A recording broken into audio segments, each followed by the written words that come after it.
4 নম্বর গলত ফাহমি।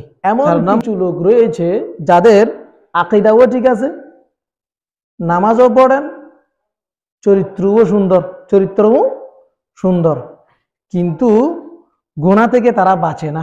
গুনাহ থেকে, যেমন মন্দ কথা শুনে, মন্দ কিছু দেখে, যেগুলো দেখা আমাদের জন্য জায়েজ নেই সেগুলো দেখে, যেগুলো শোনা আমাদের জন্য জায়েজ নেই সেগুলো শুনে, কিন্তু নামাজও পড়ে, চরিত্রও সুন্দর, আকীদাও ঠিক আছে।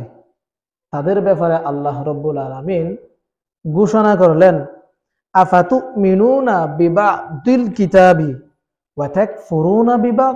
তোমরা কি আমার কিছু হুকুম মান্য করো আর কিছু হুকুমকে অস্বীকার করো?